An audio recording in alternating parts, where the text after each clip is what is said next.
YouTube? It is your favorite gamer here, Above Average Cody, coming at you with a massive update from 343. About 6 days ago, they uploaded the Season 1 Outcomes Report here on Halo Waypoint.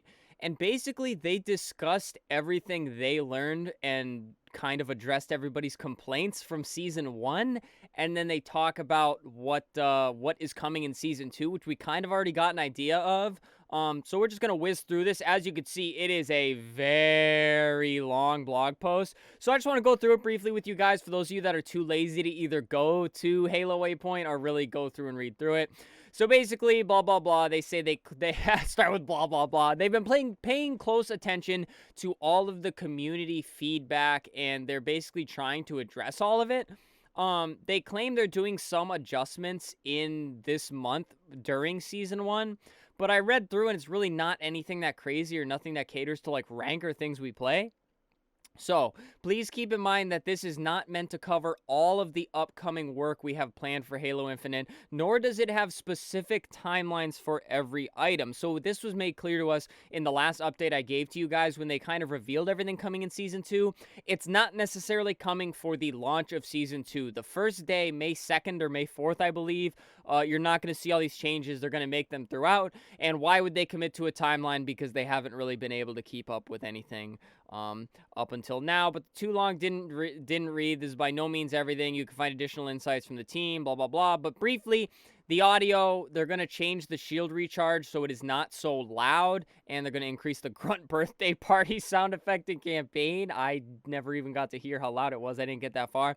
So we are getting a new arena map called Catalyst. We went over this on our last 343 update video. It'll be added on day 1. All right, we're finally getting a new map. Thank God. King of the Hill will be added. Attrition is coming back to quick play. In Attrition, a revived player will be able to move immediately after spawning back in instead of having to stand there for a few seconds with, like, immortality, which is silly. Motion Tracker will have its outer edge detection enabled for shooting and sprinting in social playlists. Some big team battle playlists for those of you that are into that. We are getting Breaker, the new map. We went over that in the last video. Jeff Steitzer's voice is returning to call out player-earned medals. Very cool. Issue causing asymmetrical weapon rack spawns has been addressed. I don't even know what that's referring to. Matchmaking. Rather than track a player's entire session, the CSR progression bar will now reflect the progress made from their most recent match. So if you play 10 games, guys, it's not going to show the bar from that total of 10 games. It is only going to show each game. So from game number 9 to game number 10, it will only show that. It won't show from game number 1 to game number 10, if that makes sense.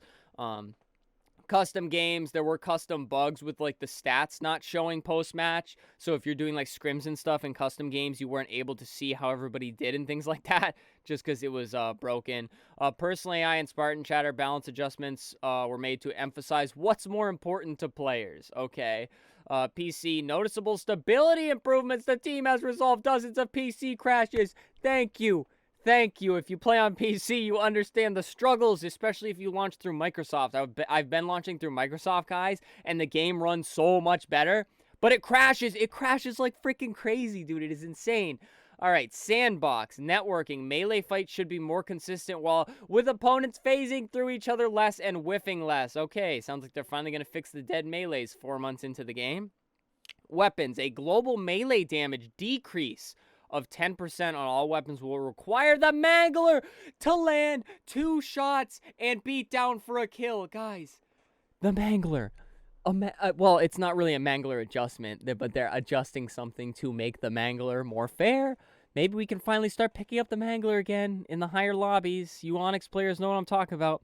The Ravager's base, not charge shot, will see a damage increase. Yeah, that thing's useless unless you charge it up. Friend or foe recognition, player outlines. The system will now have options allowing players to modify the opacity and thickness based on their preference. You can make your players thicker. No, I'm just kidding. So that's like the glow, I believe. You can make your players glow higher or lower, so it's either more obvious or less of a, like, distraction.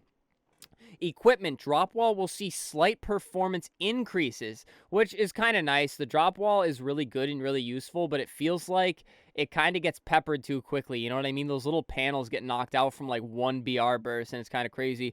Overshield will provide slightly more shielding. I've been saying that since the start of the game. Overshield did not feel as good as it has in past Halos. Vehicles. Chopper collision splatter damage will be increased to its vehicle splattering glory, so it'll be much easier to chop some dudes up with the chopper there. Banshee's agility and damage output will be increased to improve its role as a strike fighter. Warthog and Razorback should be more resistant to flipping and bouncing, bro. Those things go all over the place. People talking like I can't drive, dude. It's because the mechanics messed up. We'll have another outcomes blog focusing on the live teams, areas, customization, shop, battle pass, progression, events, theater, and observer mode. Today's Season 1 Outcome blog is meant to highlight key community themes and the Halo Infinite team's response to each of them. To start, we'll be going in alphabetical order and kicking things off. So we're just going to breeze through this, guys, but the TLDR, that basically covered all of the main changes. That doesn't cover what they're addressing, but I kind of detailed that a little bit on each one we read. Because, again, this is a very long blog, so we're going to go very, very fast here. So the feedback is what people are saying they want and how they're addressing it. So people want an auto sprint option. I'm indifferent to it, guys. I'm sure they'll add that. Desire for more colorblind settings. That doesn't shock me at all. Desire for an audio visualization feature remains the most design and implementation heavy of the accessibility requests. We are in very early exploratory stages and are committed to design a goal of making Halo Infinite fully playable without audio. Oh, that's really cool. So obviously, if you're deaf or have trouble hearing, it makes the game a little bit more playable. Shield recharge sound. Dynamo grenades provided audio hit ticks, allowing them to serve as audio hit markers. Please, you can't even tell when you're getting hit by dynamo nades. It's weird. It's very weird. Reports of issues hearing players and shots behind you on certain headphones. All right, that's the audio team working on all that stuff. Multiplayer, academy, feedback. Many players would like longer or untimed weapon drills. That it would be awesome, because when you're practicing with the sniper, like I like to in the academy drills, it ends, and then you have to go through like a 20-second scene to get the next one, guys. All right, arena maps and modes. Desire for more arena maps. They want attrition back. Many players would like elimination to appear in matchmaking so they can unlock the medic achievement. Confusion around motion tracker. We already went over all of the fixes to this stuff, guys. It's just saying what this is a list of what the community has been complaining about and why it led to the fixes that we are getting here. So matchmaking, and ranked players are reporting teammates that are out of their depth. That is a huge one. I want to read that one. Ranked is an area we are working on and monitoring closely. There has been a lot of work going to reduce difference in the skill players in competitive matches. It's our top priority. Good. In rank, desire for champion rank, the highest Onyx rank. The amount CSR goes up and down is confusing. It's very confusing. Where is that? We have seen some confusion around how the CSR updates appear on your screen after a match. Oh, all they're doing is clarifying as an up-down type thing. That's kind of silly. When Season 2 launches, updates show progress the most recent match. A reconnect and join feature, please. We have a lot of things we're working on to help mitigate player pain when a player quits or disconnects. While they won't make the launch of Season 2, the integrity of ranked matches is a priority. The only thing that bugs me about all of this, guys, is they just keep saying how everything is a top priority. You can say it's a top priority all you want, but actions speak louder than words, and I don't know. This is just, they need to show some big improvements on Season 2. I think they will, but I'm not here to defend them anymore. I'm really not. Anti-cheat, they already addressed they were working on that. Aiming, we'll be working closely to ensure aiming on PC feels great, I'm sure. Like, I bet we can find it plenty more times where they say this is a top priority for us. The Mangler. Let's finish up with the Mangler. Mangler is prominent in high-level gameplay, especially with its one-shot melee combo. Overall balance changes. We have made some adjustments to melee overall. For Season 2, we've reduced global melee damage. The BR in Ranked will maintain its melee damage to ensure it stays a two-shot beatdown as well. Yeah, guys, that's pretty much all the really important stuff. The player outlines.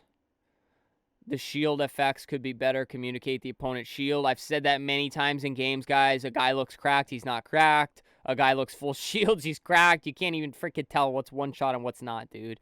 But all right, they have a closing statement down here we'll get to since I made this video long enough, guys. If you want all the details, currently on Halo Infinite in the bottom right in the news section, there's a link to take you right to this page.